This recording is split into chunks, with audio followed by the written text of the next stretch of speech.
हाय, मैं हूं सीए गौरव सबरवाल, ए Team Commerce academy Indore से। और आप थोड़ा टाइटल देख के थोड़ा तो आपको अंदाज़ा हो गया होगा कि किस बारे में इस वीडियो के अंदर हम बात करने वाले हैं। शुरू करें इससे पहले आपसे एक एक्सपीरियंस में मेरा शेयर करना चाहता हूं। तो 2008 के अंदर मैं अपने पहले इंटरव्यू के लिए गया था और वहाँ मुझे कहा गया कि गौरव, आप जानते हैं ना कि सीए काफ़ी नहीं है। एंड हाँ, जैसे कि आप शॉक हो रहे हैं, मुझे भी शॉक लगा था। और मुझे उन्होंने सजेस्ट किया था कि आप डेलॉयट में अगर आपको काम करना है तो आप डिप्लोमा इन IFRS ACCA का ज़रूर करें, बिकॉज जितनी भी कंपनीज़ के हम ऑडिट कर रहे हैं, दे आर मल्टीनेशनल कंपनी, और IFRS का नॉलेज आपको होना बहुत ज़रूरी है। और वहीं मैंने अपना करियर पाथ और जिस तरीके से मैं एज अ प्रोफेशनल ग्रो करना चाहता हूँ, मैंने कम्प्लीटली चेंज कर दिया और अपने करियर के अंदर कुछ ड्रास्टिक चेंजेस देखे। उसी पे बेस ये वीडियो है। मैं चाहता हूँ कि मेरे एक्सपीरियंस से आप लोग भी फ़ायदा उठाएँ। भाई, सोसाइटी के अंदर एक जनरल नोशन है और ज़्यादातर स्टूडेंट्स यही सोचते हैं और कूद पड़ते हैं सीए करने के लिए कि भाई अगर आपने सीए क्लियर कर लिया तो आपकी लाइफ सेट है, और एम्प्लॉयज़ रेड कारपेट बिछा देंगे और बोलेंगे कि भाई आइए हमारी कंपनी में काम करें। तो मैं आपको एक रियलिटी बताने आया हूँ कि असली स्ट्रगल सीए पास करने में नहीं है, असली स्ट्रगल सीए करने के बाद शुरू होता है। ये एक फैक्ट बात है कि चार्टर्ड अकाउंटेंट्स की स्टार्टिंग सैलरी के अंदर पैरिटी यानी कि गैप बहुत ज़्यादा देखा गया है। कई सारे स्टूडेंट्स ने कमेंट सेक्शन के अंदर मुझे कहा है, और कई बार काउंसलिंग के लिए मेरे साथ स्टूडेंट बात करते हैं तो वो ये बात अक्सर मेरे से मेंशन करते हैं कि सर, हम एक चार्टर्ड अकाउंटेंट को जानते हैं जो जॉब कर रहे हैं, बट वो सिर्फ 15 से 20 हज़ार पर मंथ कमा रहे हैं। तो अगर सर सीए करने के बाद भी हम भी इतना ही कमाएंगे तो हम सीए क्यों करें। तो अगर आप चार्टर्ड अकाउंटेंसी परस्यू कर रहे हैं या फिर आप क्लियर करने वाले हैं, तो आपको पता होना चाहिए कि आपको क्या मिस्टेक्स नहीं करनी है, ताकि आप भी ऐसे 15-20 हज़ार के सैलरी पैकेज पर मंथ पे ना फंस जाएं। सबसे पहले तो हम बात करते हैं कि ज़्यादातर स्टूडेंट्स क्या सोचते हैं कि एक सक्सेसफुल प्रोफेशनल अकाउंटेंट बनने के लिए क्या मैटर करता है। हम आगे बढ़ें इससे पहले मैं आपको बता दूं कि अगर आपने अभी तक चैनल को सब्सक्राइब नहीं किया है तो कर लें। साथ ही साथ if you want to be a part of a detailed conversation तो प्लीज़ इंस्टाग्राम पर भी आप ए टीम कॉमर्स एकेडमी को फॉलो कर लें। आपको डिस्क्रिप्शन के अंदर लिंक मिल जाएगा, क्योंकि इंस्टाग्राम पर अब मैं लाइव आना शुरू करूँगा और आपके सवालों के जो जवाब हैं वो मैं लाइव दिया करूँगा। फिलहाल आगे बढ़ते हैं हमारी इस वीडियो के साथ। तो सबसे पहली बात जो अक्सर टीचर्स को मैंने कहते हुए सुना है, और कई बार स्टूडेंट्स जो परस्यू कर रहे हैं सीए को, उनको भी ये कहते हुए सुना है कि यार अगर कम से कम अटेम्प्ट में या एक बार में हमने सीए निकाल लिया तो हमारी लाइफ सेट हो जाए। और दूसरी बात जो मैंने अक्सर स्टूडेंट्स को कहते हुए सुना, यार उसका तो रैंक लग गया, यार उसकी तो लाइफ ही सेट हो गई, हमारा रैंक नहीं लगा तो शायद हमें इतनी अच्छी सैलरी या करियर ग्रोथ नहीं मिले। तो इसके लिए भी मैं एक मेरे फ्रेंड की बात आपसे शेयर करना चाहूँगा। 2008 में जब मैं मेरे पहले जॉब के लिए गया था, मेरा एक फ्रेंड जिसका ऑल इंडिया रैंक आया था 30 to 40 के बीच में, एग्जैक्ट नंबर मुझे याद नहीं है, वो जब अपने पहले जॉब इंटरव्यूज़ के लिए गया, ज़्यादातर फर्म्स ने अच्छी सैलरी तो छोड़ें, उसे एज एन एम्प्लॉय एक्सेप्ट करने से भी मना कर दिया। मेरे फ्रेंड ने सिर्फ और सिर्फ एग्ज़ाम को पास करने पे ध्यान दिया था, आर्टिकलशिप पे खास फोकस नहीं किया था।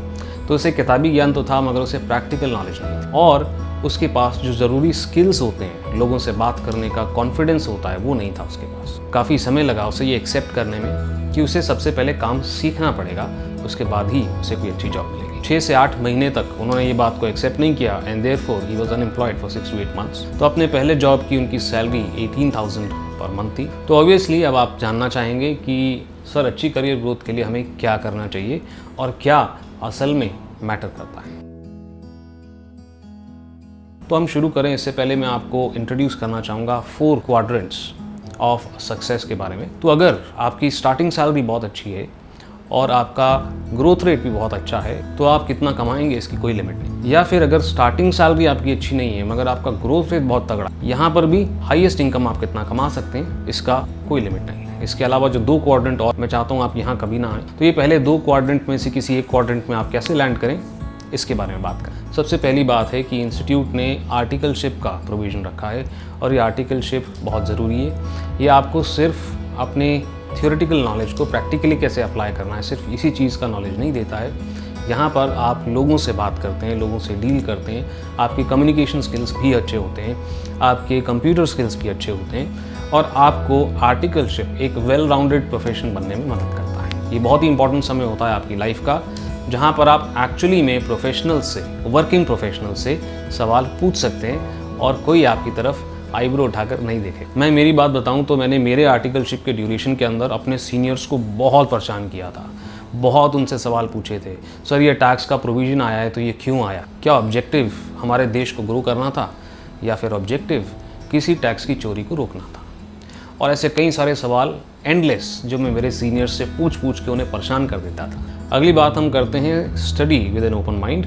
ये बहुत ज़रूरी है कि भाई आप पढ़ाई करें सिर्फ एग्ज़ाम पास करने के लिए नहीं, आपको एक्स्ट्रा करिकुलर नॉलेज भी होना चाहिए। भाई फॉर एग्जांपल आप टैक्सेशन पढ़ रहे हैं तो आपको बजट भी फॉलो करना चाहिए, फाइनेंस की फील्ड के अंदर अपने आप को अपडेट कर सकते हैं, या फिर ये देख के कि भाई जो भी आप पढ़ रहे हैं वो प्रैक्टिकली कैसे अप्लाई हो रहा है, और अपने आप को हमेशा अपडेट करते रहना चाहिए। अब आते हैं हमारी तीसरी बात पे जो बहुत ज़रूरी है। आपको जेनेरिक स्किल्स जैसे कि कम्युनिकेशन, एक टीम को हैंडल करना, कंप्यूटर लिटरेसी और ऐसे कई सारे जेनेरिक स्किल्स भी आने चाहिए अगर आप एक वेल राउंडेड प्रोफेशनल बनना चाहते हैं। ट्रस्ट मी, अगर आप एक इंटरव्यू के अंदर बहुत ही कॉन्फिडेंट हैं और सारे सवालों का जवाब बहुत ही कॉन्फिडेंटली और प्रिसाइज तरीके से देते हैं तो आधी जंग तो आपने वहीं फतेह कर ली। और ऐसे ही बहुत सारे स्किल्स होते हैं जो आपको एक्वायर करना ज़रूरी है, और ज़रूरी क्या कंपलसरी है मैं तो कहूँगा। और यहाँ पर हमारा गेट स्किल्ड का जो सेगमेंट है उसके अंदर ग्रीन बेल्ट वीडियोस को मैं चाहूँगा कि आप फॉलो करें। और एक बहुत ही ज़रूरी बात, विलिंगनेस टू ग्रो। आपकी इच्छा होनी चाहिए ग्रो करने। आप बोलोगे सर क्या बात कर रहे हो, हर किसी की इच्छा होती है ग्रो करने की। तो इच्छा तो होती है मेरे दोस्त, मगर कई बार उस इच्छा पर हम लोग एक्ट नहीं करते। और अगर एम्प्लॉयर आपको बोलता भी आपको सब आता है तो ये जवाब हम कभी नहीं देते कि हाँ हमें सब आता है। हम हमेशा यही कहते हैं सीए बनने के बाद भी कि sir learning is an on going process, और मैं हमेशा कुछ नया सीखने के लिए तैयार रहता हूँ और अपने आप को अपडेट करने के लिए तैयार रहता हूँ। बाकी जो भी आप सवाल पूछेंगे उसका बेस्ट टू माई नॉलेज मैं जवाब देने की कोशिश करूँगा। एक एग्जांपल आपको दिया कि भाई कैसे आप अपना विलिंगनेस टू ग्रो कम्युनिकेट कर सकते। साथ ही साथ में विलिंगनेस टू ग्रो आपके अंदर होनी भी चाहिए। लगातार ट्रेनिंग्स अटेंड करें, आपके CPERs कंप्लीट करें, और साथ ही साथ एफर्ट करें कि आप वैल्यू एडिशन अपने प्रोफेशन के अंदर करते रहें। अब आते हैं वीडियो के आखिरी पार्ट पे, वो है आपका प्लान ऑफ एक्शन क्या होना चाहिए। भाई सबसे पहले तो एक बात आप समझ लें, वो ये है there is no such thing as enough knowledge. मुझे पता है कि CA करने के बाद आप थक गए हो पढ़ के और आप कह रहे हो नहीं अब और कोई किताब हम नहीं पढ़ेंगे, but trust me CA is not enough. आपको लगातार अपनी नॉलेज को अपग्रेड करते रहना है, तभी एक प्रोफेशनल की असल वैल्यू होती है, भले ही आप जॉब कर रहे हो या प्रैक्टिस का। और जैसे कि मैंने आपको कहा कि वैल्यू एडिशन का हमेशा स्कोप होता है। अगर आप चार्टर्ड अकाउंटेंसी कर चुके हैं तो आप MNC के अंदर एक बेटर अपॉर्चुनिटी के लिए डिप्लोमा इन IFRS कर सकते हैं, which is a quick fix, या फिर ACCA आप कंप्लीट कर सकते हैं क्योंकि ACCA के अंदर आपको सिर्फ 4 ही पेपर देने होंगे, या फिर आप CPA भी जा सकते हैं depending upon the kind of companies that you are targeting. Specialise करने के लिए courses like FRM and CFA या CIA भी कर सकते हैं। So there is always a scope for value addition, और वो आपको तब तक करना चाहिए जब तक आपको आपका डिज़ायर्ड ग्रोथ रेट नहीं मिल गया है। तो भाई 100 बात की एक बात, आपको लगातार अपने स्किल्स को और नॉलेज को अपग्रेड करने में लगे रहना है। आप रुक नहीं सकते, क्योंकि मैटर क्या करता है, मैटर करता है आपका ग्रोथ रेट। आपका स्टार्टिंग सैलरी अच्छा रहा है या नहीं रहा है, ग्रोथ रेट विल डिटरमाइन कि आप कितना आगे अपने करियर में जा। मैं उम्मीद करता हूँ कि ये वीडियो आपके लिए थोड़ी सी यूज़फुल रही हो। अगर यूज़फुल रही है तो प्लीज़ इसको लाइक कर दें। मुझे ये भी बताएं कमेंट सेक्शन में कि आपको क्या सबसे अच्छी बात लगी है जो आप अभी तक नहीं कर रहे थे और इस वीडियो के बाद आप करना शुरू करेंगे, और स्किल अपडेट करेंगे। इसका प्रॉमिस मुझे आपसे चाहिए। प्रॉमिस करने के लिए भी आप मुझे को कमेंट सेक्शन में बता दें कि सर हम प्रॉमिस करते हैं अब से हम हमारे करियर ग्रोथ की तरफ ज़्यादा ध्यान देंगे। अगर आपको लगता है दोस्तों से भी आप शेयर कर सकते हैं ये वीडियो और उन्हें भी बेनिफिट मिल सकता है तो प्लीज़ शेयर करें। सब्सक्राइब नहीं किया चैनल को, करो सब्सक्राइब, फटाफट करो। और साथ ही साथ में डिटेल कॉन्वर्जेशन का पार्ट बनने के लिए इंस्टाग्राम पर भी A-Team कॉमर्स अकेडमी को फॉलो करना मत भूलना। अभी के लिए आपके CA गौरव सर आपको नेक्स्ट वीडियो में मिलेंगे।